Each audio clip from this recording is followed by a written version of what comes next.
आप देख रहे हैं दैनिक हालात राष्ट्रीय समाचार पत्र एवं चैनल ब्रेकिंग न्यूज।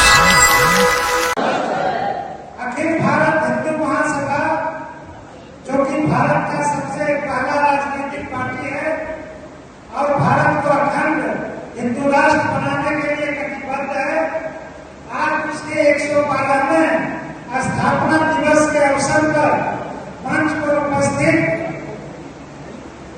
परम आदरणीय महामंडलेश्वर स्वामी सहजानंद पुरी जी महाराज, महामंडलेश्वर आदि हरिद्वार के कनखल में अखिल भारत हिंदू महासभा का 112वां स्थापना दिवस बड़ी धूमधाम से मनाया गया।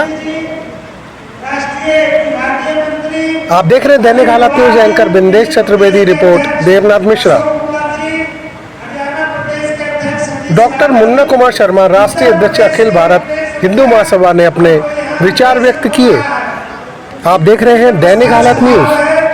श्री संजीव सिंह राणा जी, ठाकुर जितेंद्र सिंह जी मध्य प्रदेश के प्रदेश अध्यक्ष हैं, राष्ट्रीय महामंत्री श्री सुनील कुमार जी, राष्ट्रीय कार्यालय मंत्री श्री गिरीश त्यागी जी, यहाँ पर उपस्थित सभी अखिल भारत हिंदू महासभा के पदाधिकारीगण एवं कार्यकर्ता बंधुओं, आज हमारे लिए बहुत ही सौभाग्य का विषय है कि हम अखिल भारत हिंदू महासभा का 112वां स्थापना दिवस समारोह जिस धरती पर हम मना रहे हैं, यहीं पर अखिल भारत हिंदू महासभा 1915 में स्थापित हुई थी राष्ट्रीय स्तर पर। ऐसे अखिल भारत हिंदू महासभा की स्थापना विभिन्न प्रदेशों में, जैसे पंजाब हिंदू महासभा, पंजाब हिंदू सभा, संयुक्त प्रांत हिंदू सभा, बंगाल हिंदू सभा, इस तरह से प्रांतों में तो 1880 और 90 के बीच में कई प्रांतों में स्थापित हो गई थी, लेकिन राष्ट्रीय स्तर पर 1915 में बैसाखी के दिन इसी हरिद्वार की पवित्र भूमि पर अखिल भारत हिंदू महासभा की स्थापना की गई। ऐसे पूरे हिंदू महासभाइयों को, जो विभिन्न प्रदेशों की हिंदू सभा थी, उस समय इसका नाम वो होता जो कि भारत का सबसे पहला राजनीतिक पार्टी है और भारत को अखंड हिंदू राष्ट्र बनाने के लिए कटिबद्ध है।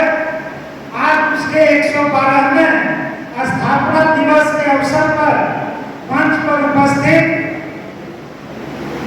परम आदरणीय महामंडलेश्वर स्वामी सहजानंद पुरी जी महाराज, महामंडलेश्वर आदि योगी जी महाराज, राष्ट्रीय उपाध्यक्ष डॉक्टर जनार्दन उपाध्याय जी, अभय सिंह कुलकर्णी जी, राष्ट्रीय विभागीय मंत्री अनिल कुमार जी, दिल्ली प्रदेश के अध्यक्ष अशोक कुमार जी, हरियाणा प्रदेश के अध्यक्ष सतीश रावत जी, उत्तर प्रदेश के प्रदेश अध्यक्ष और जो यहाँ अधिवेशन हो रहा है उसकी पूरी व्यवस्था संभाल रहे श्री संजीव सिंह राणा जी, ठाकुर जितेंद्र सिंह जी मध्य प्रदेश के प्रदेश अध्यक्ष हैं, राष्ट्रीय महामंत्री श्री सुनील कुमार जी, राष्ट्रीय कार्यालय मंत्री श्री गिरीश त्यागी जी, यहाँ पर उपस्थित सभी अखिल भारत हिंदू महासभा के पदाधिकारीगण एवं कार्यकर्ता बंधुओं, आज हमारे लिए बहुत ही सौभाग्य का विषय है कि हम अखिल भारत हिंदू महासभा का 112वां स्थापना दिवस समारोह जिस धरती पर हम मना रहे हैं, यहीं पर अखिल भारत हिंदू महासभा 1915 में स्थापित हुई थी राष्ट्रीय स्तर पर। ऐसे अखिल भारत हिंदू महासभा की स्थापना विभिन्न प्रदेशों में, जैसे पंजाब हिंदू महासभा, पंजाब हिंदू सभा, संयुक्त प्रांत हिंदू सभा, बंगाल हिंदू सभा, इस तरह से प्रांतों में तो 1880 और 90 के बीच में कई प्रांतों में स्थापित हो गई थी, लेकिन राष्ट्रीय स्तर पर 19 1915 में बैसाखी के दिन इसी हरिद्वार की पवित्र भूमि पर अखिल भारत हिंदू महासभा की स्थापना की गई। ऐसे पूरे हिंदू महासभाइयों को, जो विभिन्न प्रदेशों की हिंदू सभा थी, उस समय इसका नाम क्या होता था, हिंदू सभा, संयुक्त प्रांत हिंदू सभा, पंजाब हिंदू सभा, बंगाल हिंदू सभा, इस तरह से होता था। तो सबको एकजुट करने का प्रयास किया गया और इलाहाबाद में 1910 में एक सभी हिंदू महासभाइयों का एक सम्मेलन आयोजित हुआ था, जिसमें हिंदू महासभा नाम से राष्ट्रीय स्तर पर स्थापित करने का विचार हुआ था। उसके बाद पंडित मदन मोहन मालवीय जी, आनंद जी और हिंदू महासभा के जो पदाधिकारी थे बड़े बड़े, उस समय उनके से बैसाखी 13 अप्रैल को 1915 में हरिद्वार उस समय संयुक्त प्रांत में था। आप सबको पता है कि उत्तराखंड उत्तर प्रदेश से अलग हुआ है, तो उत्तर प्रदेश का पहले संयुक्त प्रांत नाम था, तो संयुक्त प्रांत में था ये हरिद्वार, यहाँ पर आयोजित हुआ था। और पहला कार्यालय भी, केंद्रीय कार्यालय हरिद्वार में खोला गया था।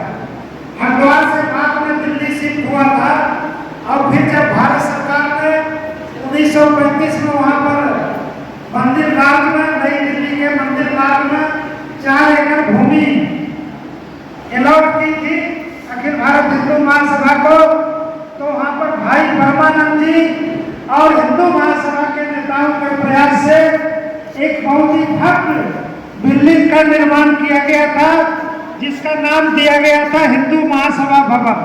आप लोग जब वहाँ आते हैं हिंदू महासभा भवन में, तो ये उसी समय की बिल्डिंग बनाई हुई है और इसमें घनश्याम दास बिरला जी का भी बहुत सहयोग है। और इसी सहयोग के कारण भाई परमानंद जी को हिंदू महासभा में बहुत ही महत्वपूर्ण स्थान है कि उन्होंने हिंदू महासभा के लिए एक बहुत बड़ा कार्यालय वहां पर स्थापित कराया।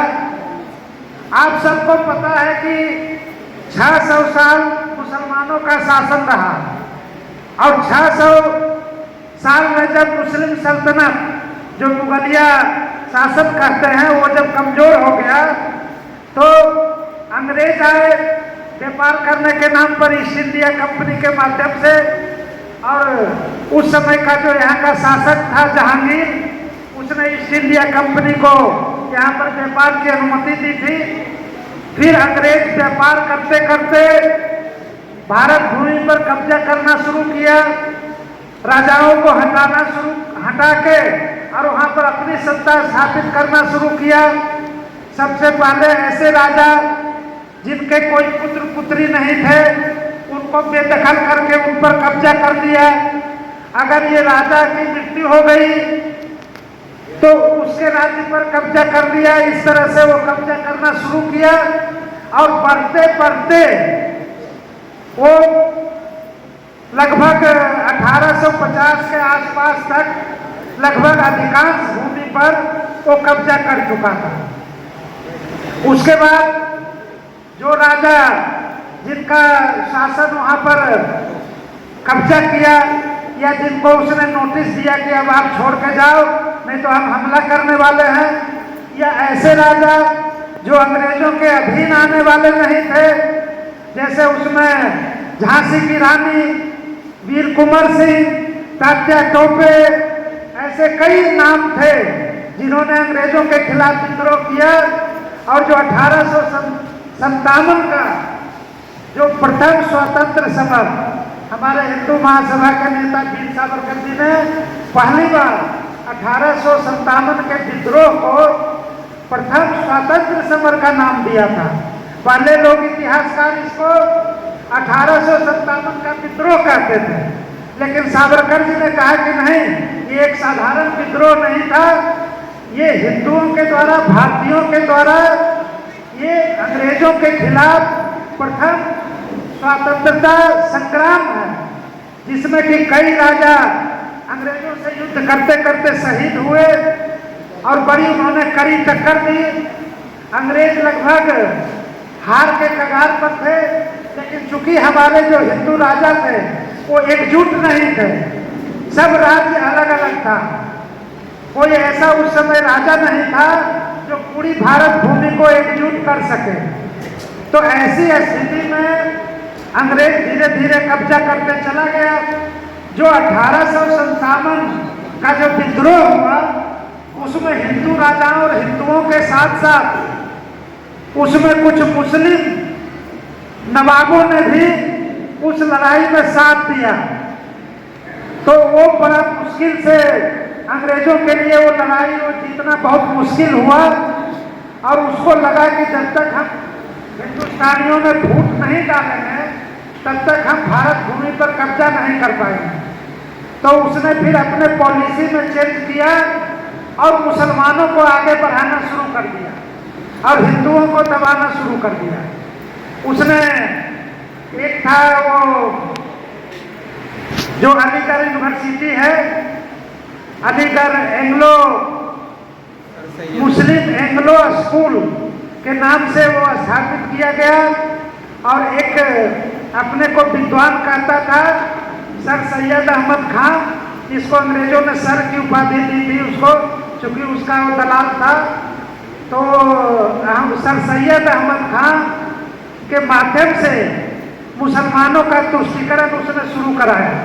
उसके बाद आगा खान, ये सब उसमें तुष्टीकरण में, मुसलमानों के तुष्टीकरण में वो अंग्रेजों के साथ हो लिए, हिंदुओं को दबाना शुरू किया। और उसके बाद वो मुसलमानों के दबाव में बंगाल का विभाजन किया गया। जो क्षेत्र मुस्लिम बहुल हो चुका था उसको अलग कर दिया गया और जो हिंदू बहुल था उसको अलग कर दिया गया। तो इसको बंग भंग के नाम से जानते हैं। तो जब ये मुसलमानों का तुष्टीकरण अंग्रेजों ने शुरू कराया, तेजी से हिंदुओं को दबाना शुरू कर दिया, तो हिंदुओं में विद्रोह होने लगा, हिंदू अंग्रेजों के खिलाफ होने लगे और आवश्यकता हुई कि एक हिंदू संगठन स्थापित किया जाए जो हिंदुओं की लड़ाई को लड़ सके। तो उसी समय से 1882 में हिंदू महासभा की स्थापना विभिन्न प्रांतों में हुई। फिर वो आगे बढ़ते बढ़ते लगा कि जब तक ये सारे हिंदू संगठनों को, हिंदू सभाओं को एक साथ इकट्ठा नहीं करेंगे तो राष्ट्रीय स्तर पर हिंदुओं की रक्षा नहीं होगी। अखिल भारत हिंदू महासभा की स्थापना हरिद्वार में हुई। तो आप देखिए कि ये जब ये हिंदू विवश हुए तो फिर ये हिंदू महासभा की आवश्यकता लगी और अखिल भारत हिंदू महासभा की स्थापना की मांग होने लगी और उसके बाद अखिल भारत हिंदू महासभा की स्थापना की गई। आप देख रहे हैं दैनिक हालात ऑन YouTube। Audio Jungle।